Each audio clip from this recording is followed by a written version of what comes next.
Welcome to episode 215 of Saturday Football Uncensored, brought to you by Saturday Down South and Texas Pete. On today's episode, we recap a wild rivalry week, talk some hirings and firings, and play you our listener voicemails from the weekend. You can find this show on our website, SaturdayDownSouth.com, and Apple and Spotify.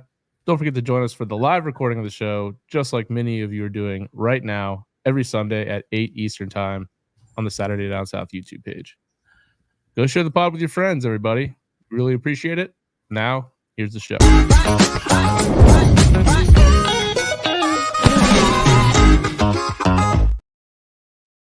Hey, everybody. Welcome back to another episode of Saturday Football Uncensored, brought to you by Saturday Down South and Texas Pete. I'm your host, Tyler Huck, and with me, another winner on the weekend, Mr. Chris Marler. Chris. Oh, no, Kelly, I don't need a new jacket. Okay. First off, this is my new pod shirt, and I'm going to wear it every week until Bama stops winning.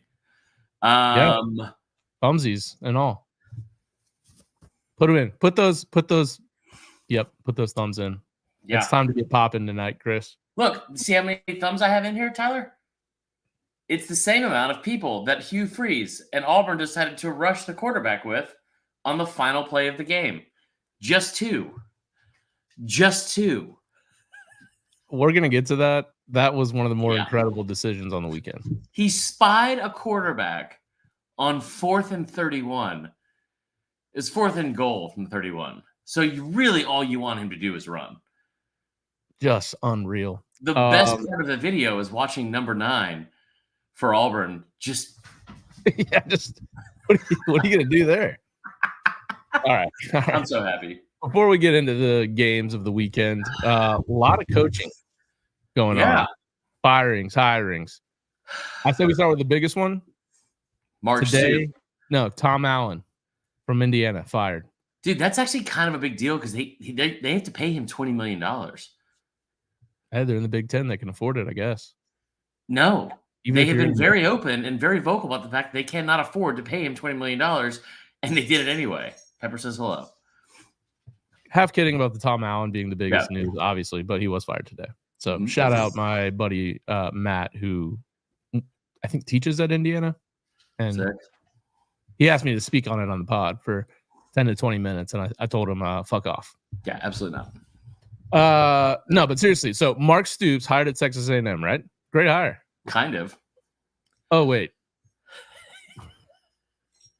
He got Shiano'd. He did. That's exactly what happened. And I'm pretty sure Billy Lucci from Texags, who is a friend of the pod, been on multiple times. Yeah. I'm pretty sure he's been saying that what happened there was they agreed to hire Stoops in principal, and he agreed. Yeah. Take the job. Mm-hmm. And then it had to be brought to the board and the boosters, and half of them freaked out and were like, no way. Yeah. So they hired fatter Mark Stoops. Yeah. Just like a Russian better. I like Oko. He was kind of the guy that we talked about as the most realistic and probably best candidate they could hire. For sure. I like Oko a lot. I think he's a good coach. He's familiar with the program. He'll be able to recruit there, all those things. The one thing that I keep coming back to, though, is this. People talking about how, in this day and age of football, this is just where we're at now. And it has partial to do with society, partial to do with football, but it's very much of you better win now. What have you done for me lately? All that shit wrapped into one. I think Pepper's gaining weight. And be you have, from a coaching standpoint, you want people to be the next Nick Saban. You want someone to be the next Kirby Smart. That's why so many coaches were hired from the Saban tree that shouldn't have been coaches, like Jeremy Pruitt. Should have never been a head coach. Who could have seen that one coming? Yeah, and so. I get where they're coming from in terms of taking Oko, but I wonder if they're going to give him the keys to the whole thing, because that's where I worry that the boosters taking the power back, because they're not going to pay him what they paid Jimbo for sure. No, he's not going to get a contract like that at all. But you paid Jimbo all that money because he won a national championship, right? This Elko, he's a good coach, and I thought Michigan State, and they hired Jonathan Smith from Morgan State. We'll get to that. Yeah. I thought he would have been a good fit there. A&M, obviously, with the ties, he was the DC under Jimbo. Shockingly, it didn't seem like they got along. doesn't seem like anybody gets along with Jimbo, really. But yeah, I think it's a great hire. The Stoops thing is hilarious. He comes out, he's like, "Yeah, I've seen the rumors, but I just can't leave my family here at Kentucky." After celebrating a big win, which we called on the podcast, by the way. Yeah. Again, he's like, after talking with my family and celebrating this big win, I just can't do it. And we're like, is that what happened? Yeah, because I faintly remember you like complaining to the media that you didn't get enough players. We need to buy more players. That's what Georgia does. Pretty sure you would have taken the A&M job, and you did take the A&M job until it fell out from underneath you. Philadelphia won? Oh boy. Yeah, Eagles just found a way. Kind of like other team in college football. The GF is an Eagles fan too, so she's just knocking out all of that teams, huh? About to have a tough weekend. Man, you are going crazy on those texts. I just sent. Wow. Okay, back to the show. Back to the show. So yeah, Elko, I think is a really good hire. I what do you think A&M fan reaction will be to the Elko hire? Better than the Stoops hire, I think. Yeah, I don't know why. Like, because like Stoops is like Stoops is. I think my favorite comment out of all this, I think it was 3-year Letterman that said in like a group text, he said like something about I think it was Stoops, and he was like, Mark Stoops will absolutely get you to an 8-4 record. It doesn't matter if you're a 6-6 team or a 10-2 team. He is going to get you to an 8-4 record. And I guess that's better than 7-5 Jimbo. It's pretty spot on. So yeah. I think it's a good hire with Elko because he's shown like a lot of promise early. I mean, did Duke win yesterday? I think they did win, right? Yeah. Yes, they beat Pitt. So they should be 8-4. So he's got a chance. How about NC State smoking UNC? Who called that one? You did. That wasn't even close, actually. What was the score? It was. We'll get to it. Like a whole bottle of Fireball and just. So that was the only hire that was made today in the SEC, though, Chris. Oh yeah, Jeff Lebby. Jeff Lebby to Mississippi State, which is kind of funny because didn't Lebby work for Kiffin? He did at FAU. Yeah, and at Ole Miss, he was the OC. Oh, right. So yeah, he brought him from FAU to Ole Miss. So little in-state rivalry here between the two. Know each other well. That should be interesting. I think that's a pretty good hire for Mississippi State. What do you think? I guess I don't know. I'd still like. I don't. Is he ready to be a head coach? I don't know. Like that part I don't know, but like I think getting someone that's got an offense that has a track record of being really good. Yeah. I mean, that's kind of what you need. I think you need something like that at Mississippi State. I think we're very far removed in this day and age of football, and from fans especially. I think we're so skewed with what football should look like that we are.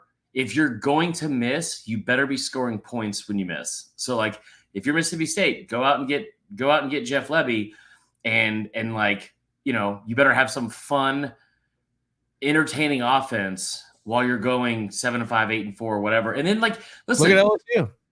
That's kind of yeah. I mean, I wouldn't compare those programs, but like at the same time, obviously I will also tell you this: Lebby, bringing him in, and I'll try to be as optimistic as possible about this.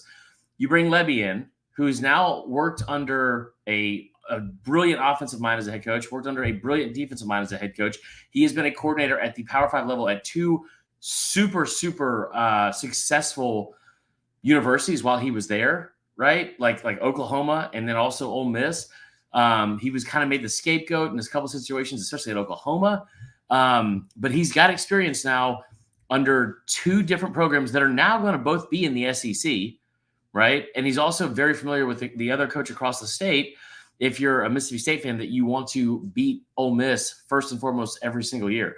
The other thing is this is like, you're hoping this brings some sort of stability, and it brings the fact that like we're going to at least score some points and have an exciting team to be around. I think that was one of the most frustrating parts for Mississippi State fans this year was like, we returned Will Rogers, and say what you want about Will Rogers being great at quarterback or not or whatever. But Will Rogers and that offense we had with Mike Leach, they were putting up a ton of yards and a ton of numbers and blah, blah, blah. And then this year you had a complete identity change and started running the football. And at times it was super, super effective and all that. But like, like maybe now you can go out and get some offensive players, because Mississippi is a really, really fertile recruiting ground as a state. But I hope he brings some stability to that program, because this is their 5th head coach in 8 years. Yeah, jeez. Well, one of them wasn't their fault. True. But yeah, no, I think it's going to be, well, to your point, we don't know how he'll be as a head coach, but I think he's a good offensive mind, obviously. Yeah. Dana Holgorsen out at Houston. We don't have to get into that, but I think that's actually a pretty good job now that it's a Big 12 team. Yeah. So they may get some pretty decent prospects there. Anybody else so far? I mean, obviously Jonathan Smith to Michigan State. That dude jumped the day after that game. Like I think he signed that contract before they played that game. Like, I would assume so. And that, like, can we just fucking stop with that? Like, I would love to. It's never going to be put into place, but like, it really sucks for the fans and for the players to be in a situation where it's like your head coach is 1 foot out the door, and like, you could say he's focused and doesn't give a shit, but I can tell you right now, if you're a head coach and you're like trying to leave somewhere, you're not super concerned with like what's going on because it's not going to, like, you know, be super impactful. You're probably just trying to go through the motions because you're mainly focused with probably trying to get caught with what you're doing and how people are going to like perceive it. Like, that just sucks. I hate it. I hate it. Yeah. By the way, thank you for the shout out in the chat there, Michael Kelly. We do a terrible job at this, but yes, if you guys are watching this live right now, go like the video. It helps us just get more native listeners that maybe would come in from YouTube. Americans. Yeah, right. Native Americans. Right. And then subscribe to the channel if you haven't already, so you can get the notifications, which I'm assuming most of the people that are here probably get the notifications because they pile in right at the beginning. Yeah, love it. So yeah, do we want to get into the games here? Well, Jonathan Smith, by the way, I think that's a good hire. Like, I think it's crazy that it's not crazy because they don't have a conference. Right. So, what is this for now? Hurry up. Hurry up. Okay. Jonathan Smith, good hire. Kind of crazy. He played for Oregon State. He's obviously part of the program, and he just bailed on him. But I think it has everything to do with them having not having a conference. Time's up. Oh God, here we go. Luckiest win I've ever seen. I'm just kidding. Let's get into it. I would like you. Thank you, Krista. We will start with the Iron Bowl. I would like you to start. Okay. Alabama 27, Auburn 24. Factual. That happened. I thought Bama was going to lose. Not at 4th and 31, but when they went to punt with about 4 minutes left, I was like, they just iced this. They just basically maybe get a couple first downs here. This game is in serious doubt, especially if they can put points on the board. And my man slips trying to catch the punt.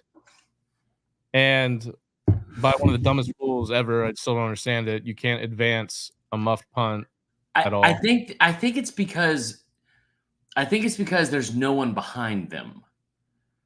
Like, that's like the only reason why. I think the rule must be in place because they think it's like a competitive imbalance or something, or it'd be unfair because if you do fumble it, maybe you're way more likely to run it back for a touchdown because there's no one behind him. I don't know. I'm just trying to be nice. Yeah. No, it doesn't make sense. Yeah. So, anyways, I think Bama or Auburn probably would have preferred for them to score a touchdown there because at least there would have been some time left on the clock. Because what ensued after that was a little bit crazy. I'll let you take it from your advantage now. Your perspective. Okay.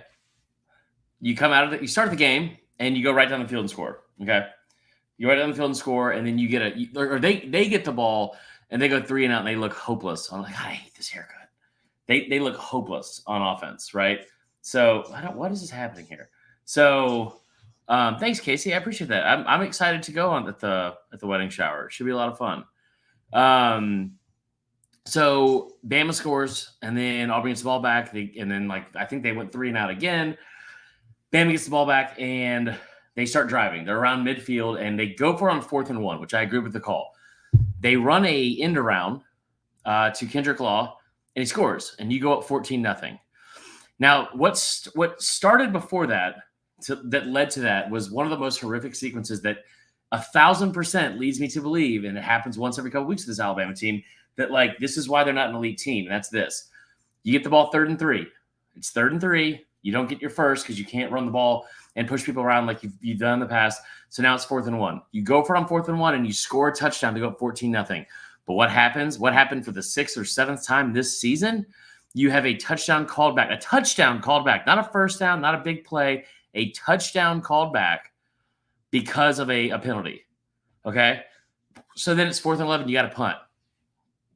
James Burnup, one of the best punters in the conference, maybe the country all year. Been really, really good. 18-yard punt. Those 3 things happened in a row. Can't happen. Auburn takes the ball, goes right down your throat, 5 yards or 5 plays, 58 yards, pretty much all rushing, and scores. I was very concerned. Like Bama kept answering, and I wasn't concerned about the offense for some reason, especially in the first half. It seemed like they could kind of like do what they wanted to do. But let me tell you where this game changed dramatically, in my opinion. When Bama kicked off, okay, and I'm not getting into conspiracy theory. I'm just telling you, I want you to think about how this all plays out. By the way, Auburn 6.5 in the first half. That was my bet. Love it. When Bama kicked off and Auburn decided they were going to pull out all the stops and they were going to try to run the ball out of the end zone no matter how deep it was. They did it multiple times. Bama gets a face mask that's not called. There's still a flag on the play, and they actually call a block in the back. The crowd erupts. It erupts. To be fair, the dude's head was like basically almost torn off. I don't know how that call is consistently missed in football. It is. It's more obvious calls ever. Like people send still shots of like, he's holding him, ref. And then it's like maybe that's not as obvious because there's so much going on. There's hand fighting. But then it's like I didn't see a face mask and someone's head's like contorted backwards like The Exorcist. So that happens. And it changes, I think, the way the game is called the rest of the game. I think also, too, it changed when I texted you and I said, Bama gets all the cars. That was true. You did do that. I texted him to rile him up a little bit about that, and I had a typo. It said Bama gets all the cars and calls. Both. Yeah. So, Auburn, I mean, listen, you got to credit Auburn. It was a really good job offensively. They did what they wanted to with Bama, especially in the first half. Running the football. They averaged 8 yards a carry in the first half. Jarquez Hunter, I think, was 10 carries for 8 yards by himself. They definitely game plan for this for 2 weeks. Yeah, for sure. Now it's clearly obvious. Yeah. They had 202 total yards in the first half. 182 of it was on the ground. I mean, both running backs were just getting chunk play after chunk play after chunk play. It was really impressive. And then you go to the second half, and then shit just starts happening. There's I remember I looked up at one point, Bama goes 3 and out, I want to say in the open drive or something. And then I remember looking up and there were 6.5 minutes left. And I was like, that is not a lot of time. Something goes wrong here. And something went wrong. And Auburn started driving. They started making play after play, started making third down for third down. But here's the thing that also happened. You just started seeing the shit that only happens when this game is played in Auburn. They threw up a graphic during the game and it said in the last 11 years, it was prior to last night, the last 11 years, Bama was 6-0 with 6 wins by an average of 26.7 points per game in Tuscaloosa versus Auburn. In Auburn, in Jordan-Hare, in the 5 games before last night, Bama was 2-3, and the total margin of victory was +3 for Auburn. And that's insane. It's just insane. So it's just I think I fired off a tweet early morning on Saturday about how I don't believe in magic. I don't believe in voodoo. I wish I could take that back because I was way off. I think you may have caused that to happen because you mentioned the voodoo and then the voodoo came out. Dude, I woke up on Saturday and I was like, I have zero concerns about this game. We're gonna run these people out of the building. And credit Auburn again. The fans were into it the entire time. I said no matter what happened against New Mexico State, you knew that as soon as the clock hit 0 and it was about to be kickoff and that game was going to start, every single person in that fucking stadium was going to believe they could win that game. And they did. And they showed up, they showed out, and all that kind of stuff. You get to the fourth quarter, and they loved it. They believe in Auburn, and they loved it. And I was terrified. I thought Bama was going to lose. And then the other stuff starts happening. So Bama gets the ball. They're driving down to score, and I think it was 23-21 at the time, or 21-20 or something like that, maybe. And Bama's driving down the score. They get a huge third down conversion, and it gets called back because of an illegal blindside block. And then they don't convert, so then they're like moved further back and they miss a field goal. And then you could just start seeing this shit happen. Like when they had to settle for a field goal early in the third quarter, there was a play they ran in the front left end zone in front of the student section. And to me, it was clear pass interference. And what I say by that, I mean that the defensive back made contact with the receiver, played through him before the ball was thrown, like before the ball got there, and also impeded his ability to catch the football, checked all the boxes. And he looked up at the ref, and the ref was like, those refs, I think, were so fucking terrified of that stadium and the way they reacted to that first call. There was not going to be another call that was made. And you saw it all night.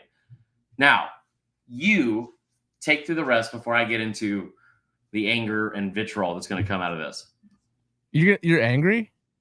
I'm not angry. I'm happy as shit. But I'm going to also – I don't think we get a lot of Auburn fans, and I don't think we're going to get a lot this week, but I'm about to set the record straight for a lot of these motherfuckers. I'll say that.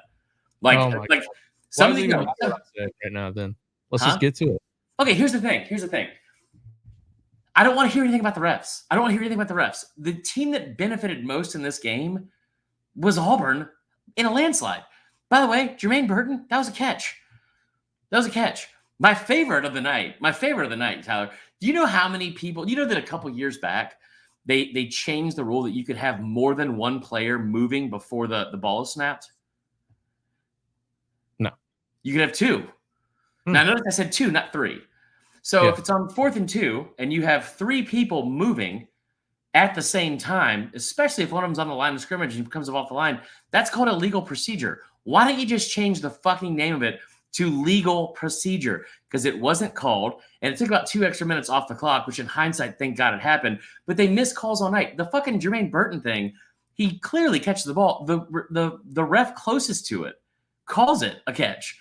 And the back judge, who's 18 yards behind them, comes running in, and he's going, he's out. And so then they go to official review.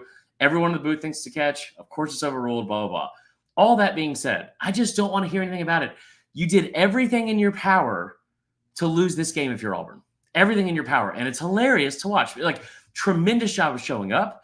Tremendous job by the fans of showing up. Tremendous job being loud. Tremendous job being prepared. Tremendous job of overcoming your own roster and ability, if you're Peyton Thorne especially, because he was dreadful all night. They did a really good job. But the bottom line in this game, I don't think it's something that's like super crazy that it's awesome that Bama didn't give up and they kept fighting and they kept fighting. But if you're Auburn, you pissed this game away multiple times.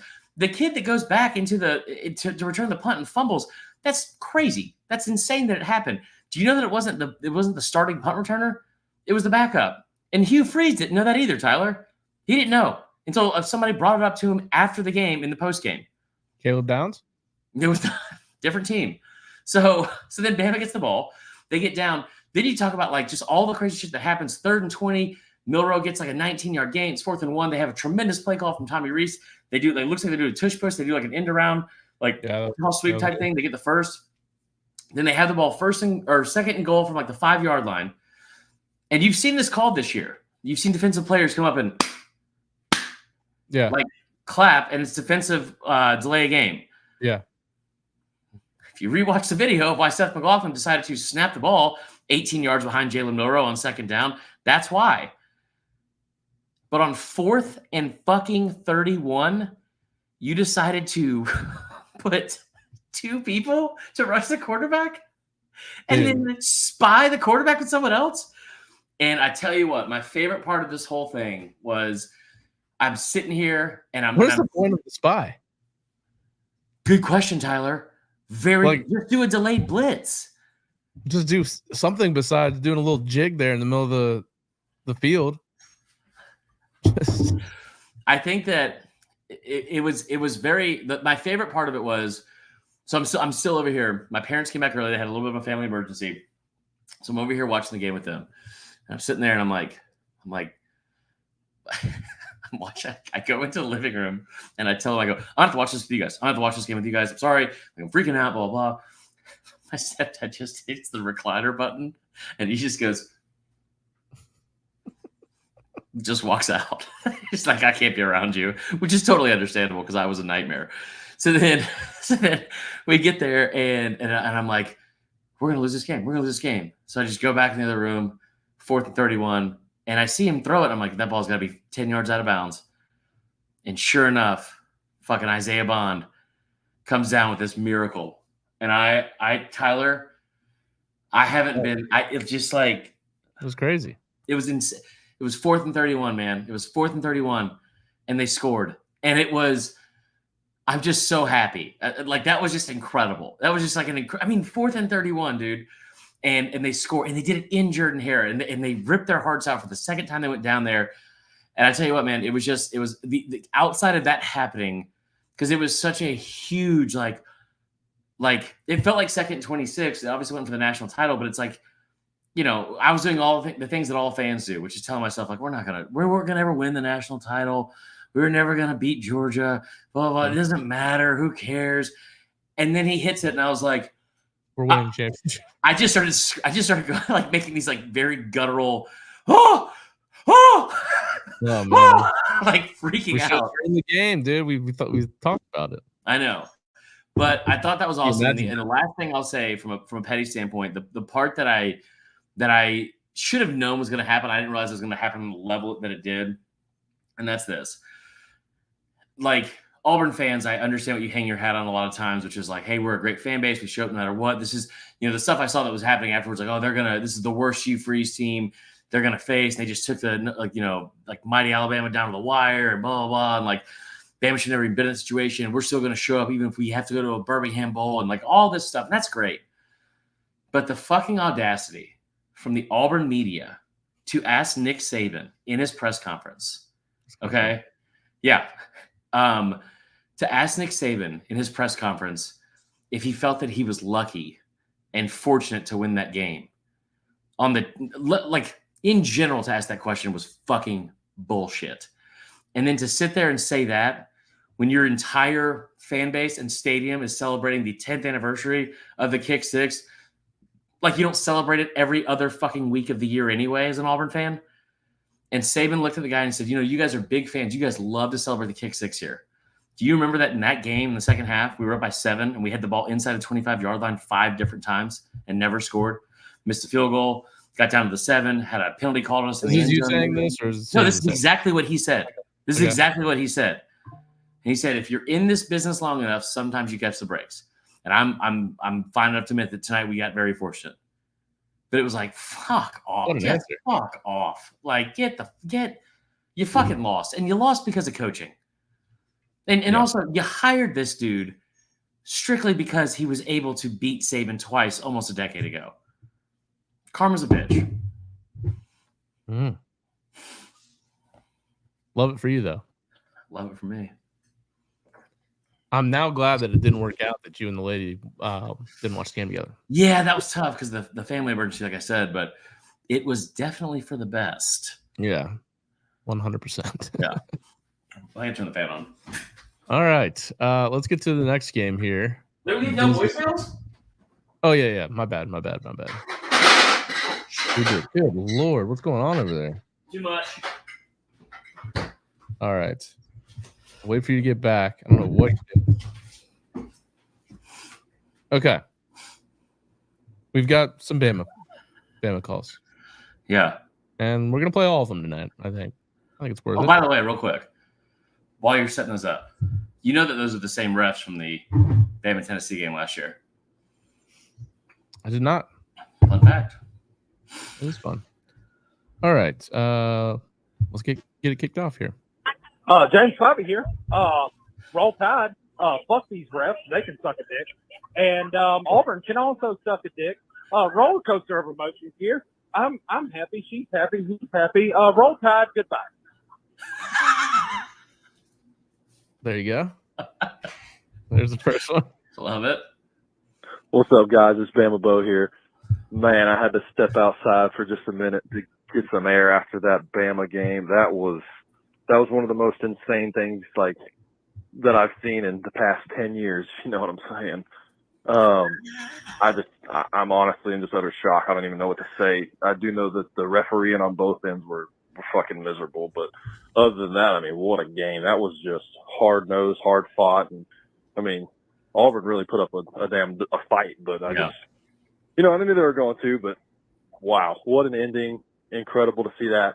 The only person who had faith in that far along was my wife. And she was like, maybe he can pull off some Tua magic. And lo and behold, that was some Tua magic in that left corner. Roll Tide. Crazy, man. This game will be talked about forever, feels like. I told New Alley that this was She loves that reference. I didn't think about that. Pepper says hello. I told Allie that I was like, hey, like this is Bama got lucky. Sure, okay. I was like, this is like our kick six, and she was like, it's not. And like I think her exact words was like, you can fuck all the way off with that. I was like, I was on thin ice, buddy. I'll tell you what, I did not handle it well last night. Oh man, this is gonna shock you, but I didn't handle winning very gracefully. Not after all the alcohol that was consumed. Oh no. All right, let's get to the next one. Hey, this is Chris, long-time listener, first-time caller. Gotta say, big Roll Tide. Fuck Auburn. Fuck Gary. I just called the wrong number and left a profane message on some random person's voicemail, but roll motherfucking Tide. Great job. Appreciate what y'all doing. Have a good night. Can you imagine the person that received that voicemail? I hope it's like that scene from the campaign. Fuck Gary. it's like you remember that scene from the campaign when Will Ferrell gets drunk and he calls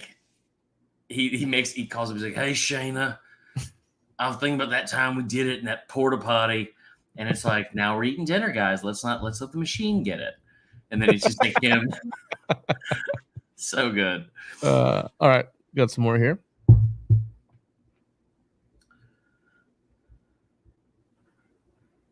Excuse me, sorry. What? Well, shit, guys, Bama did it somehow. Hold on. What was the start there? Did he sneeze part? I don't know. It took him like 10 seconds to get that sneeze out. I always hate playing in the Iron Bowl because I feel bad for Auburn. Like Auburn's like that sibling in the state that is kind of special needs, but is really good with animals. So they're kind of cool. But it's always fun to beat them and beat the refs on both sides of the ball. There was a terrible calling tonight. But regardless, it was a fun game to watch, and fuck Tennessee. Bye, guys. Let's throw that in there. All right, we've got more Bama. Shockingly. Let's see. Here we go. Guys, hey, it's your boy Logan. Anyway, you guys know who I root for, obviously Alabama. First things first. Logan's had some drinks. We looked ahead. That's what I'm going to tell myself to make myself. You want to say something there before? No, we didn't look ahead. Go keep playing it. Second. I hate Jordan Hare. I never want to go back there. I hate watching games when they play there. Doesn't matter whether we go there or anything, because it's no fun when we play Auburn. But I'm not going to get into that. I'm just going to get into saying thank you to Milroe for delivering to Bond. Isaiah Bond, James Bond, don't matter. By 100. Second, the snow game. I think he said that 4 times. Yeah. Will Howard throwing his helmet at the end of the game was maybe the highlight of my day. Well, no, the touchdown was obviously the highlight of the day. Anyway, great weekend of football. Hope y'all enjoy it. And hopefully, we get through Atlanta. That's all I'm going to say. Roll Tide. Have a good weekend. All right, a lot of hope there. You know, as you do with your arch rival, with all your national championship hopes on the line, you looked ahead. Yeah. We have more Bama. Or do we want to move on? Is there any good ones in there? These are got good. them all. You know what I'm saying? Huck, Marler, Corbin from Piedmont, Alabama. Man, still trying to process this game from last night. Can't believe what happened. Freaking Auburn being petty as all get out, selling merchandise from 2013 from Kick Six. That's exactly what they get. Y'all just petty, damn college. I just can't believe it. We won. Have the SEC championship next week. Let's go take care of business. Roll damn Tide. It was kind of funny that happened when they were celebrating the 10-year. Yeah, it was. Kick Six. It was. I mean, listen, I know a lot of good Auburn fans. A lot. It doesn't like. Yeah, me too. Yeah, but like at the same time, I mean, it was. You got your ass beat. I mean, I know a lot of good Florida fans. I've got family, but most of them are terrible. Yeah. All right, I think that wraps up the Iron Bowl. It was. Let me close it up by saying this. One, we appreciate all the people that called in. That was a like. Regardless of what anybody thinks about like Bama fans, because I will say that I've been gloating for 24 hours. That is the most dramatic ending to an Iron Bowl I've ever seen. I say what you want to about the fourth overtime and all that kind of stuff, but like, dude, I mean, we had Bryce Young first off, and we were having to score from the 2-yard line, and they had TJ Finley. Bama had the ball 4th and 31, and that was just like the amount of stuff that had to happen to get there was insane. And it was like, there were so many people that compared it to that because it was like, well, but like Bama was down 10-3 in that game with a minute and 7 seconds left. You had 2 3 and outs in the fourth quarter alone and couldn't stop their run.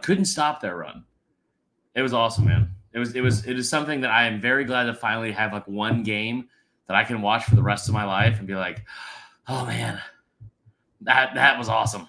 Like that was awesome. It's definitely gonna be a go-to. Speaking of our co-hosts here having enjoyable evenings, look, Rodemaker, maybe not the ideal QB. He started out deer in headlights, man, and when he gets sacked for a safety and it's 12-0, I'm sitting there thinking this is gonna be an unideal back into the season here. Yeah. Man, I couldn't believe the response that they had. Getting a touchdown right before the half. Infuriated. You talk about just refs being incompetent. Did you see the unnecessary roughness in that game that allowed Florida to score? Because it was 3rd down and we sent a safety blitz, and our dude sacked him with his chest. Yeah. Like the most perfect way you could hit a quarterback, and gets flagged for unnecessary roughness, gives them the first down. They get, 4 more downs to try to score in the red zone. And that was pretty much it for them the rest of the night in terms of offense. They go up 12-0. We score right before the half, and we come back out, man. And craziest stat I've seen on this. This is such a good tweet. What a day for fans of refs. They were everywhere, Tyler. Yep. Craziest stat from the 5:58 mark of the third quarter until the end of the game, Florida had more players ejected than they had first downs or total yards. How many? 1. That's pretty awesome. They had 0 first downs and -8 yards from the 5:58 mark on. The defensive line absolutely dominated. Jared Verse sacked the quarterback by throwing the left tackle into him. Yeah. What pisses me off is that game's over. It's late, so they cut to the after show, and Heather Dinich is already making her case that Florida State didn't look good, so they should be penalized for that. And I'm sitting here thinking, okay, did we not, and no offense here, but did we not just watch Bama have to pull off a 4th and 31 to beat a 6-win team? Did we just not watch Washington have to kick a field goal at the last second to beat a 5-win team? Mm-hmm. I mean, did we not watch Oregon beat Texas Tech by 3 points? Like, these things happen. This is a rivalry game, by the way. Like, you just got to escape alive. You have a backup quarterback going into a 90,000 person crowd. You got your 3rd string quarterback in the fourth quarter, Tyler.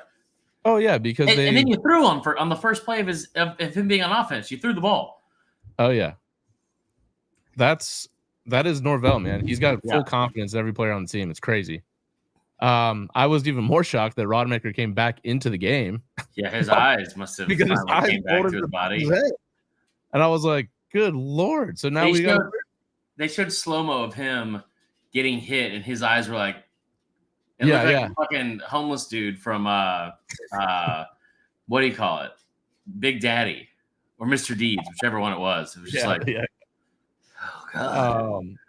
Yeah, it was bad. And so but team's super resilient, man. They are crazy. You know, the only times we've ever beaten Clemson and Florida on the road in the same year were 2013. Don't. And 99. 1999 and 2023. Okay, well. Not that I think we're going to win a national championship with Tate Rodemaker, but super proud, man. Florida players. Dude, I'll say this about Florida. Like, I think Napier is a good coach, play caller, but my God, I mean, how many your players spitting on other players on the field? You're double spearing a quarterback that's going to slide. Did you see the clip of Eugene Wilson where he slapped his coach's hand off of him when he was like trying to calm him down after a play? Dude, like, there's not a good culture there right now. There's not a good just I think the football play calling is fine on the offensive side of the ball. But man, just all the other stuff with Florida, whether it's the 12 men on the field, 10 men on the field on a kick, like just like all this shit, like get it together. And that we've talked about it. That schedule next year for Florida, nope, he ain't making it. Do you have the video at your disposal of him running onto the field afterwards and telling the refs to fuck off? Oh, Norvell? Yeah. Well, I could find it. Yeah. I haven't seen that, and I will say this: like we jokingly put it in the thing here, and I like from Zach Woodhurst, what a day for referee fans. It was so bad. Like I felt like there were so many games that it impacted the outcome, and it's like I don't know what you have to do to make this not a thing, but like it should not have been that big of a deal. This was more than just fans bitching about close calls. Like this was dude, what are we doing? Like I will say this: the Bama Auburn game, and I thought the same for the Florida State Florida game. You should not be watching a game, especially a rivalry game, with that much on the line. I fully understand that like it's a heated rivalry and like tensions run high and all that shit. But both sets of referees, especially in the Bama Auburn game, in my opinion, lost control of the game. They lost complete control of the game, and it was so pathetic. Like, dude, I didn't even bring this up, but I'll say it now during the Bama game. How about on? I think it was on the fumbled punt. Our punter, it's this like fucking wiry Australian kid. It's like destroyed in front of the ref, and the ref like picks up the other goes, "Get out! Come on!" I was like, dude, come on, you guys can't be roughhousing around here. Yeah, gonna break your grandma's china. Like it was fucking ridiculous. So Florida goes 5-7 on the year. Won't make a bowl. It's a tough shame there. We do have some calls from this game. Hey guys, it's the Florida resident at the end of this game. Almost that season. The only thing I can say is congrats, Tyler, on the win. Good teams find ways to win, bad teams find ways to lose, and we've seen it right here on display tonight. Fuck it, let's go in the off season. At least our basketball team is doing okay, so whatever.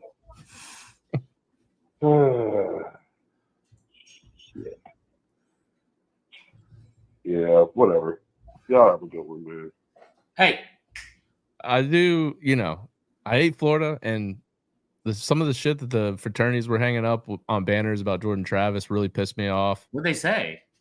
Oh, they were like, we're gonna break Florida State's like hopes. Like Jordan Travis broke his leg, and then there was a picture of Jordan Travis hanging from something, and it was like fuck FSU, and there was one that was like, I don't know, like hey, it was all about like him snapping his leg. I'm like, what? Why? The whole No, and that kind of stuff goes way too far. And I think that I'm not trying to sound dramatic. I'm just being honest. All that stuff stopped being funny to me the moment like I became just good friends with Kristen, because the amount of shit that gets said in there. I hate it. But like, I know I was in college too, and I said some like pretty horrific stuff at times to people and all that. But it just is like I don't like it. Yeah, it's just icky. Yeah. All right, where should we go next? Yeah. Okay. Also, what Robert Schaffbuck said. Like, let's stop. Let's stop. Whatever it is, signs are fine. But if you find yourself hanging anything in effigy, let's start with rule number 1: don't do it. Rule number 2: if you can't spell effigy, which I'm assuming most of these people can't because I can't, and I was the second runner-up in the 8th grade spelling bee, so I'm clearly good at it. Like 3, don't do it. Listen, Robert said something. Why don't we start working our way back? Let's go to Thursday. Ole Miss, Mississippi State, tremendous Egg Bowl. Brought the 4-wheeler onto the field this time. Brought the 4-wheeler onto the field. There's like, first off, we didn't even talk about Thanksgiving. How was your Thanksgiving? Thanksgiving was great, man. Had a great time with the kids. Stuffed my face. We did it on Friday, which was actually nice. Yeah. Just because, got to do my sister and her husband did their thing with his family on Thanksgiving, so they came here, But it was great. I actually like doing it on Friday. Have you ever done DraftKings? Well, they're not sponsored probably, so maybe I should talk about it. But, there is a certain daily fantasy sports app out there that I and my brother-in-law were doing for the Dolphins game that you can draft a new team every quarter. That's insane. And we won $300, so that was cool. Yeah. All right. My favorite part of Thanksgiving. I made a turkey. It looked good, by the way. It did. It tasted good. Yeah, I bet. Yeah, I was. My favorite part about slaving over that turkey all day in that hot stove. Okay, you know what it was? It was when I made green bean casserole from scratch, stuffing, some potatoes. I left in the oven. I forgot them there, and the turkey. And then my drunk ass girlfriend showed up from her flight, hammered, and was like, "Can we go to McDonald's?" And I was like, "Absolutely, whatever you want." So I just had this massive turkey. I tell you what, making a turkey is not difficult, Tyler. Carving a turkey is damn near fucking impossible. Yeah, that was not fun. But the Egg Bowl is awesome every year. One of my favorite things, honestly, like not even just saying this like because it's cliche, but pecan pie and the Egg Bowl just remains undefeated. So got to do that. Watched most of it. It was it kind of played out exactly how I thought it was. Ole Miss scored first. Ole Miss won the second half. Ole Miss covered the spread. Thought it showed a lot of fight out of Mississippi State. That's just a team I think that was just like so disjointed from so many different injuries and different things going on. And maybe it is like Will Rogers entering the transfer portal right afterwards is surprising to say the least. But here's the thing I will say.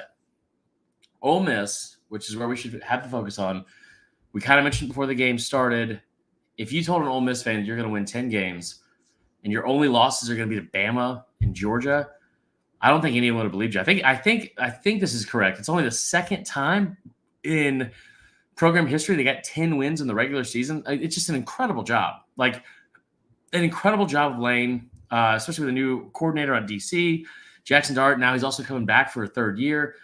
Really, really impressed with what they're able to do, especially in on the road and all that kind of stuff. Thought it was a great way to cap the season. It was awesome. Yeah, when we told you big stat before the game, a lot of people think, at least I feel like a lot of people look at this rivalry and they think, man, it's like crazy scoring and all that. Yeah. Under 8-2 in the last 10, now 9-2 in the last 11. Yeah. Missouri, Arkansas. Little fighty fight. Huh? Arkansas got their ass kicked. Yeah. How about Mizzou with a 10-win season? Really good season for Mizzou. I had 35-14 in this game, and then it was 48-14. So really impressive performance again. Cody Schrader, dude. I mean, how many times are we going to say his name? 27 attempts for 217 yards. Bro, he had 192 yards in the first half. Unbelievable. Do you know that he played Division II football? I didn't. You know he's a Division II running back? I didn't. They talked about it.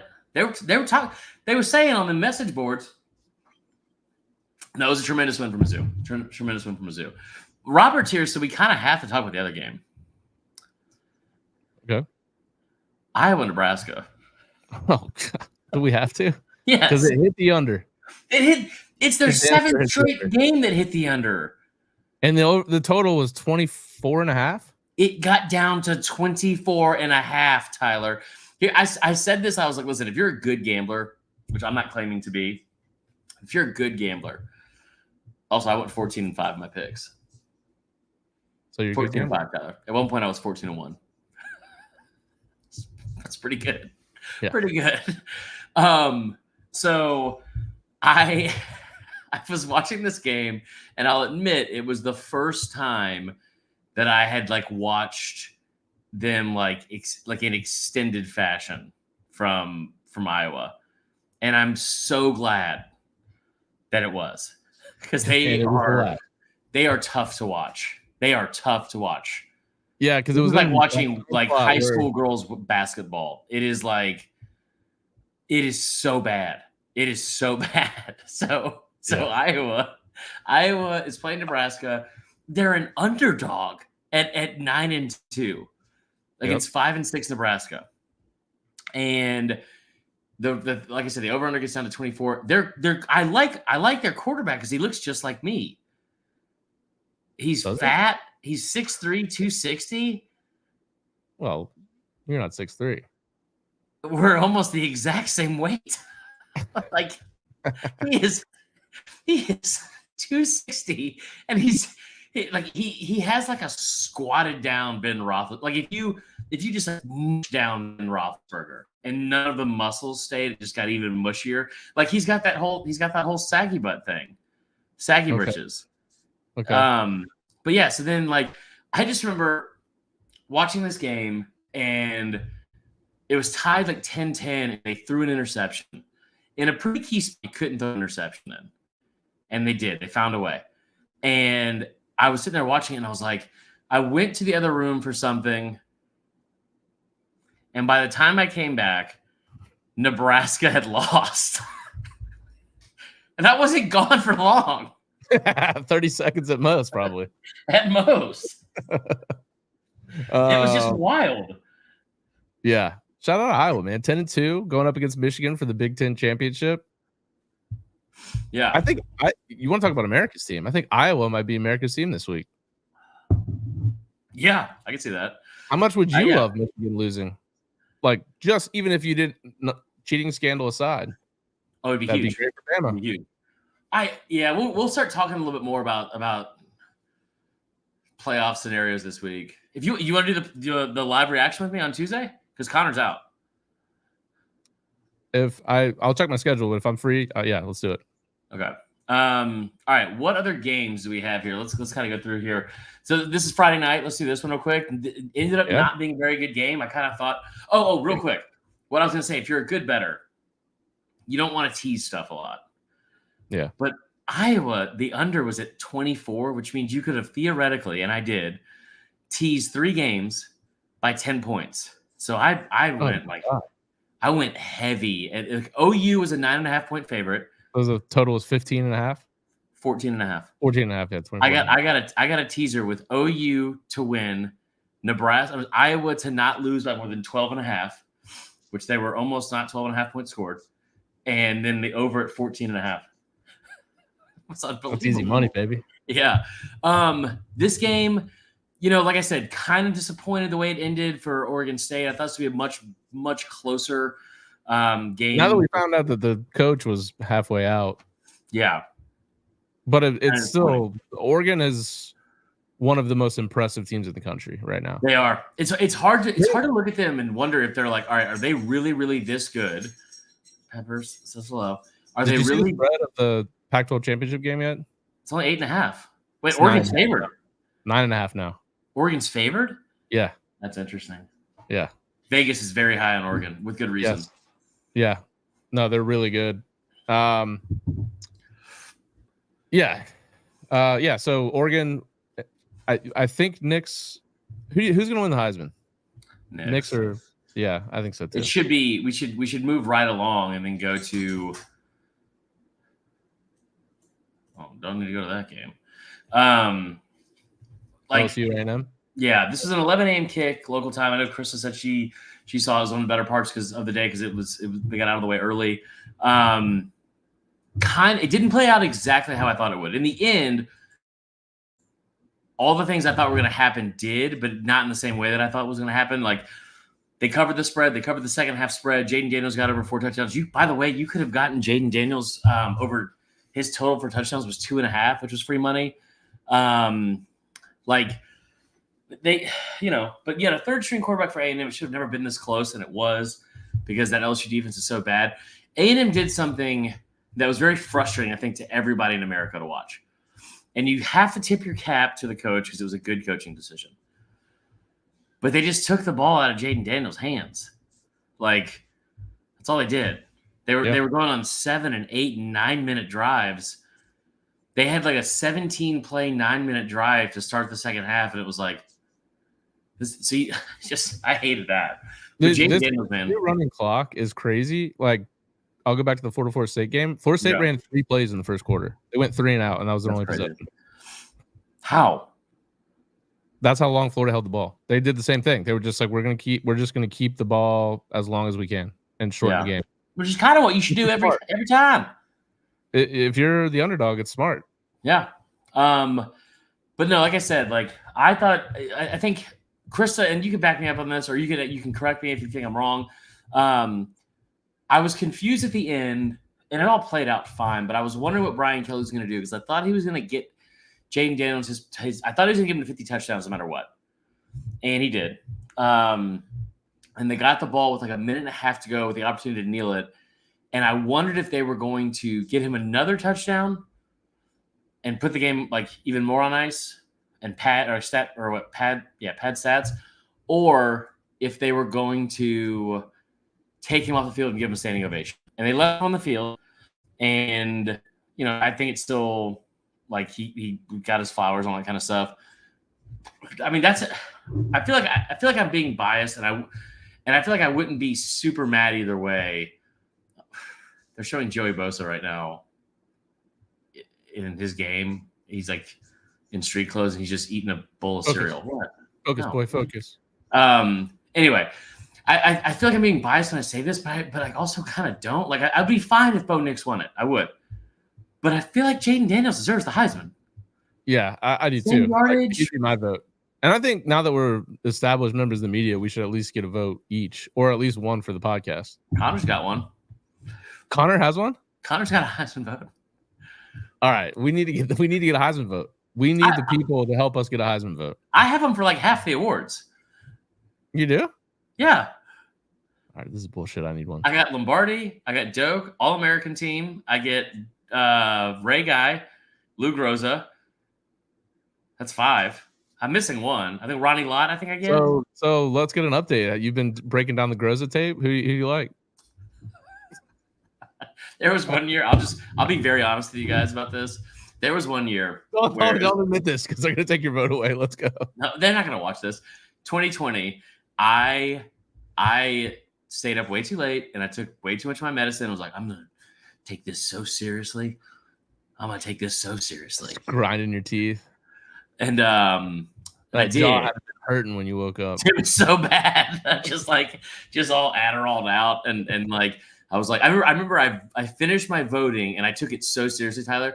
And I remember I voted for Josh Jobe to be a first round or for a first team All-American over Pat Surtain. And I was like trying to actually defend it. And someone was like, you sound like a fucking idiot. And I was like, yeah, that's dumb. So anyway. Another 12 p.m. game Eastern time. Kentucky 38, Louisville 31. Look at that, man. I know you called Kentucky winning. Yeah. I thought Louisville would have a little bit something more. Even though 38 Kentucky is a little bit frightening for them, I would say. I said, Braum came out before the game, said it's the most important game the rest of the season. I thought they would be real locked in for it. And I'm not saying they weren't, but damn, 38 to Kentucky. They were at home. Yeah. Dude, did you watch this game at all? Bits and pieces. Yeah, it was wild towards the end. I mean, it was crazy. They were back and forth. Pull up my Twitter and just search Devin Leary real quick. This is one of the wildest decisions I have ever seen made on a football field in my entire life. And it sums up his entire season, I think, perfectly because it's so bad. If you were watching this game, now what I did was I had pulled out like where I had like the 4 different screens or whatever. And Jay says he knows Louisville fans that thought this game and Travis Hunter, Jordan Travis could Baltimore in the playoff. No, like this whole situation, you're at home, you have a chance to go 11 wins in your first season and also beat your rival, and you were winning. You were winning. Kentucky did everything in their power to give this game away. I had this game up, LSU, A&M, Michigan, Ohio State, and something else, some other garbage game. I think it was like Penn State and Michigan State or some shit. And I remember at some point I look in the bottom left screen, and Kentucky has just got a massive stop on 4th and 1 with less than 5 minutes to go, and they're up 7 on their arch rival with a chance to ice the game. Do you have the video? I had it on my phone. Do you want? Are we allowed to play it on here? Yeah, play it. Okay, well I gotta find it on the internet now. I was telling you to do that the whole time. Okay. One of the worst interceptions I've ever seen in my life. Hands down. It was on an out route. It was on a nothing route, Tyler. He was being tackled 30 yards behind the line of scrimmage. Not 30 yards, you know what I mean. All right. Let me see if I can find that guy. You tweet a lot. Just search Devin Leary. How are you so bad at this? I'm not a social media guy, dude. I gave you the exact instructions over a minute and a half ago. Well, I did that on my phone. Where we're not broadcasting from? I didn't know you wanted me to show up on the screen, Chris. The moment's passed. All right. Yeah. Don't you worry. Finish the show yourself. Do everything myself. It's fine. All right. Here we go. Drops back. Oh. 3rd and 9. Oh, that's tough. What is he doing? Yeah, you're going to want to not try to make that throw there to the 3 DBs that are standing there waiting for you to do it. I was in shock. I was like, and then of course Louisville ties it up. Louisville actually tied it up, I think, on like 4th and 19 or something like that. But credit to Kentucky, huge win. Exactly what I said was going to happen. I was kind of shocked that it played out the way it did. But now the vibes are kind of weird, man. Huh? Now the vibes are kind of weird. Yeah, a little bit. Yeah, they have to be. Mark Stoops, so he's always good for one of these. I don't really want to talk about this game because I didn't watch it. No, we don't have to talk about that game. Okay, let's get to this. Oh, do we have to talk about this game? Jesus. Okay. 16-7. I made a very bad mistake on Wednesday. And I said, and I was even surprised it came out of my mouth because I am, I like to identify as a lib and gender identity. I'm not going to get into that because I'm not going to, you guys know what I'm saying. I'm not like a super guy like, well, let's be macho, blah, blah. But for some reason, I did say Clemson wasn't man enough to win this game. And I don't know why. And we even said it on the show. I was like, I don't know why I said that. And Tyler was like, yeah, I don't know why you said that either. And I was like, I just was saying stuff. I got all caught up in the moment. I just started saying shit. And by the time it went out, it was like Clemson fans everywhere. And I was today I was like at the grocery store and I was so confused. I was like, why is every Clemson fan mad at me, but specifically like emasculating me and than anything else? Like this fucking soy boy beta cuck. Like I was like, that is the weirdest behavior. And then I realized I deserved all of it because I was like, they're not man enough to win this game. And so I got put in this group chat that I had left after the Bama Texas game. I get put in this group chat by a Clemson fan. I was like, I already know where this is going. And so then I'm like being defensive about it first. And I go, hey, listen, I get paid to talk. I was saying a bunch of stuff last week. Okay. Also, like the internet was so spotty, I can't even believe anyone even caught the audio. And of course they did. Clemson fans like coming after me nonstop. So like as soon as the game ended, I was like, oh, I have to deal with this. So I was like, hey, like somebody's like, is Vern Funquist man enough to admit he was wrong? So I quote tweeted it and I was like, I was wrong about Clemson. I was way off. This will shock you, Tyler. That wasn't good enough for Clemson fans. No. At all. You need to get down on your knees and tell us. They were like, there were so many comments that were made under it. They were like, nope, can already tell you right now the answer to that. Nope. And then somebody else made a comment like, once he gets his head out of his boyfriend's lap, like then he probably will. And it was like ... And then it was like from sucking his dick. And I was like, no, we got it. No, we definitely got it. We all got what you meant, guy. Huh? Let's take a little nappy nap on his lap here. Yeah. I mean, when you hold a team to 169 total yards, very Dude, nice. At one point they had like one total yard. I was told like halfway through the first quarter to the fourth quarter. Not great, Bob. No, really bad. Really bad. This was a shocking game here. Georgia Tech, 31-23. There is some potential that Georgia did not take it seriously enough. I will grant you that. I love that we start there. Yeah? You disagree? Let's make sure that we don't give Georgia Tech any credit. For sure. Go ahead, Okay. Tyler. Go ahead. Yeah. I'd say that there was given the recent history of the rivalry, I think there's a fair assumption to be made that Georgia may have overlooked this game more than they should have. And that probably went into this game being closer than it should have been. Not the only. They were resting some starters at points during the game. Yeah, that's all I'm saying. Got to get Georgia Tech's been a really good team this year. They made a bowl. They're 6-6, which is much better than they've been recently. I mean, I'll be totally frank. For most of this game, I wasn't locked into it because Florida State was playing during the same time. But I did catch the end when it was 31-23 and Tech had a chance.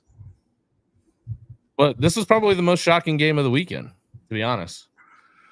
Maybe, yeah. What were your thoughts? I mean, you were a 24.5 point favorite. Yeah. You're a 24.5 point favorite. You waltzed into like I don't think Kirby overlooks anybody at all. I will absolutely tell you that every single fan will say some shit about how we don't even take Tech. Tech's not even a rival. Like, they're a bunch of nerds. Fuck Tech. Blah, blah, blah. All that shit. Well, I'll tell you what. Like, you guys might not want to admit it, but especially in the day of the transfer portal, if you don't think that young, black, elite recruits would like to go to Georgia Tech, get a degree, play a high level of football, play for someone like Brent Key, who is very well liked, not just with coaches, but also with recruits. It's very clear. Like, I don't know how to tell you this, but history does have a chance and a pattern of repeating itself. And those teams in the late 90s and early 2000s, like that, Georgia has dominated Georgia Tech for most of my life. They've dominated them, especially in Bobby Dodd, over the last 22 years. And I fully tip my cap to Georgia on that. But like, this has some truth to it as well. Huh?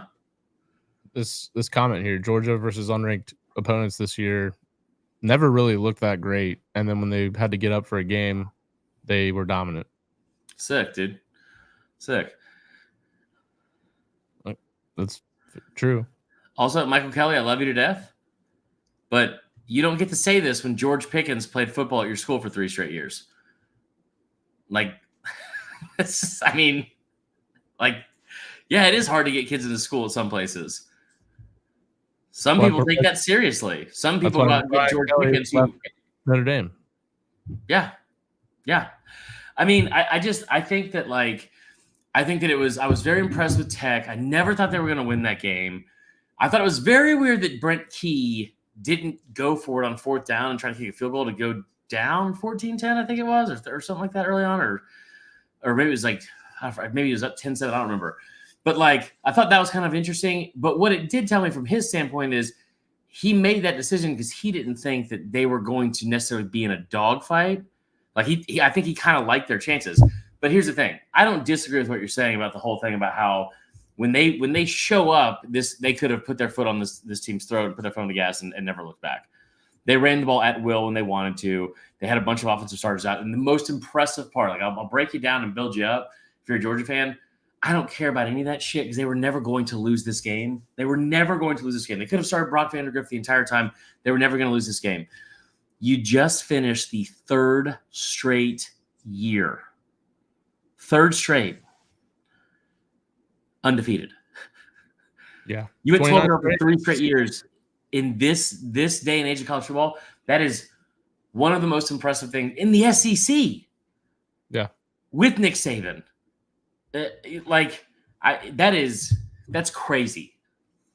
Yeah, no, I mean, it's impressive, and they've kind of reached this point where people just kind of take it for granted now. I feel like it's just like kind of Bama got to that point as well. It's just like, oh, yeah, of course they won. I mean, but it's extremely hard to win every single game in a season. Yeah.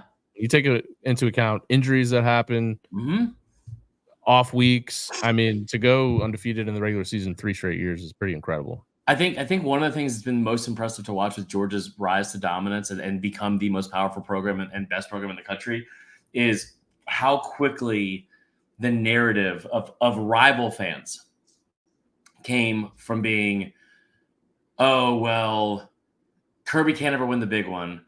Kirby can only recruit. Kirby doesn't develop talent. And that turned almost immediately, almost overnight to, yeah, well, they're only winning because he's got so many good recruits. They're only winning because they're like basically because they're better than everyone else. Like it's like they're, of course you guys won. You have the most talented team. Blah, blah. Like the lazy narratives against that school changed so quickly in favor of Georgia. That's what's most impressive in favor of this program. What they're doing, I thought it was awesome. Let's finish this up because I got a date. By the way, Bruce Feldman just tweeted out that Bama OC Tommy Rees is a candidate for the Indiana job. No. You know what's really funny is that this is real. A big wild card candidate who has support with IU folks is John Gruden. Groomers, baby. We are back with some groomers. What? How good my shoulders look right now. They look good, is that what you said? Yeah. Look. Did I tell you about my weightlifting journey? No, but let's finish this. No, hold on. I got to tell you this. This is important for our entire audience, too. I decided, I was like, you know what? I am going to start lifting weights again and get my ass back in shape. So I was like, putting this off. I got rid of those like Bowflex, those Bowflex weights. You can like turn the knobs on and they weigh a certain amount. Yeah. Okay. I got those in the breakup and then I sold them like an idiot.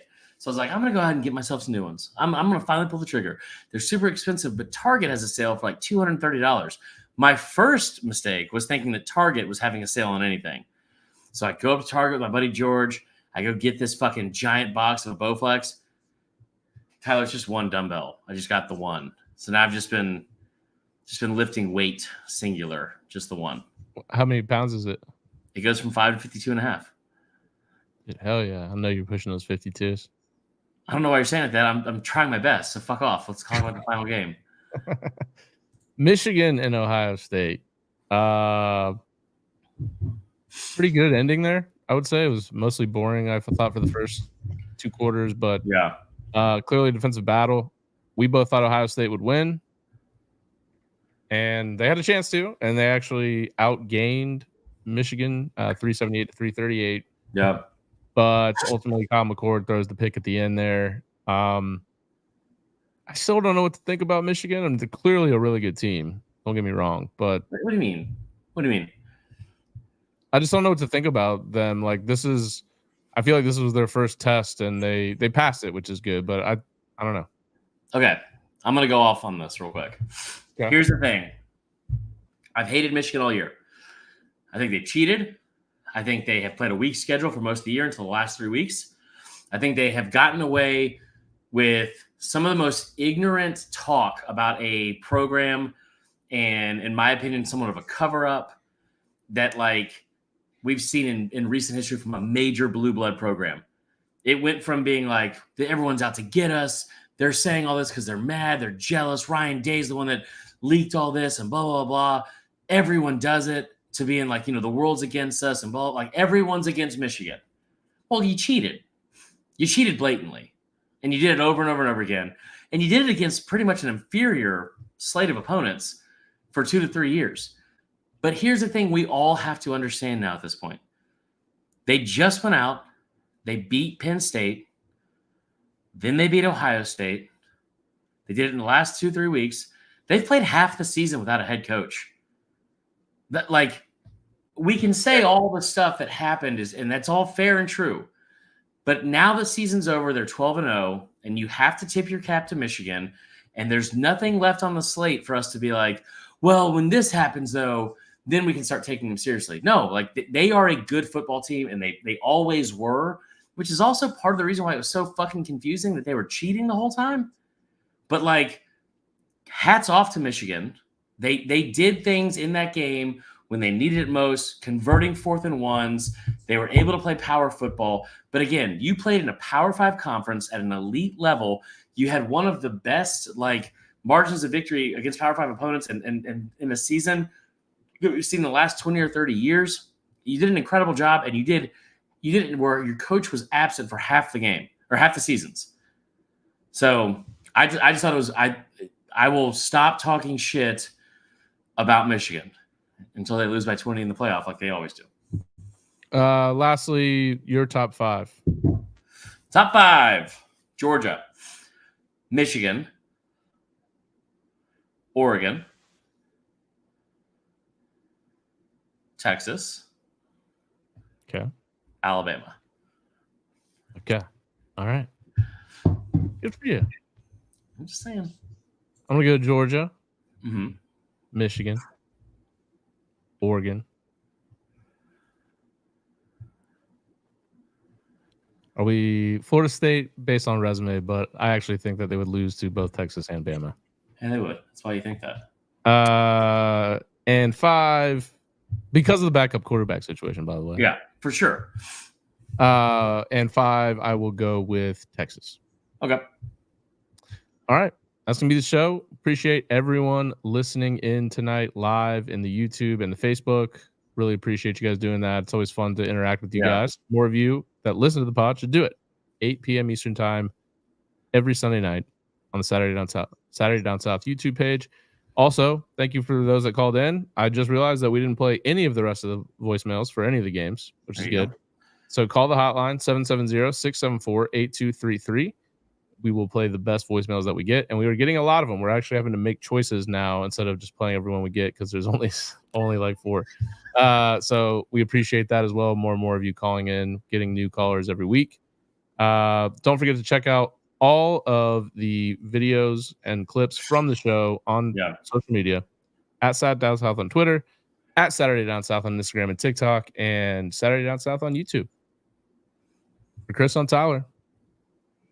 Hey, it was a great regular season. I'm sad to see it go. We enter into conference championship week. For those of you that your season is over, Florida, I'm sorry. Good night, everyone. Hold on. I got to tell you one more thing.